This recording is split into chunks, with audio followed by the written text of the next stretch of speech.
Make yogurt Sanasir with me.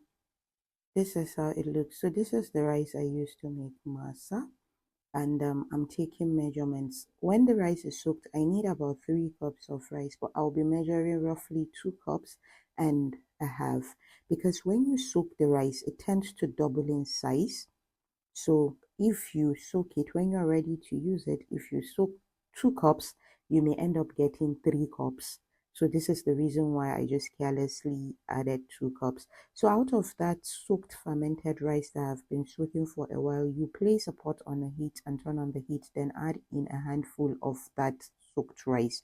Let it cook till soft and doneness. Then you put that other soaked rice. I got about 3 cups plus of raw soaked rice. Then I added in a little bit of cooked rice. You do not want to add too much cooked rice in your Sanasir batter, because if you do, it becomes too heavy. This is the yogurt I added. It's unsweetened yogurt. Then I added in a little bit of yeast just to make sure I am on the safe side, because this is not supposed to be using yogurt, but I just had to experiment with unsweetened yogurt. Of course, unsweetened yogurt is sour, so it's going to do the magic. But still, I added a little bit, like quarter spoon of yeast. It's totally optional. You can remove that yeast if you don't want, but it takes longer time to get to this point. This took 15 hours.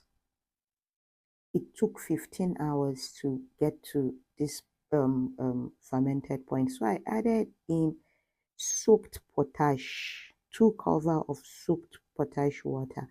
I Unfortunately, I checked, and in the pantry, what we had was not going to be enough the sugar, so I had to alternate. I used icing sugar for this recipe.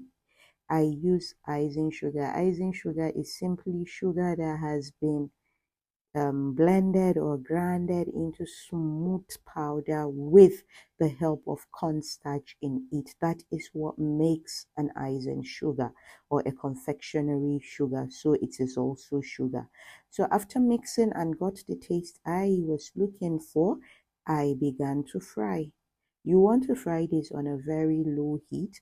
And if your pan is a non-stick pan, please don't bother to put oil, but if you want, you can still put the oil. It's still very okay. So you begin to scoop. I added three spoons for the frying, and then you don't flip the other side. You see how soft it came out? This is how soft it is. You don't flip the other white side. This is the top I'm talking about.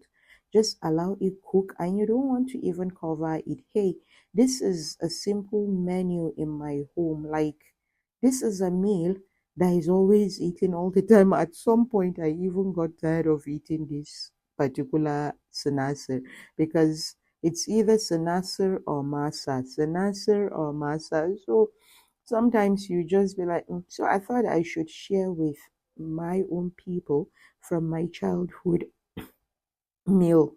Like, what else would you be showing people how to make if not what you know how to do and you're perfect in making it? So this is the Sanasir. You saw how fluffy it is, and we are eating the Sanasir with pepper soup and groundnut soup, miyan gyada.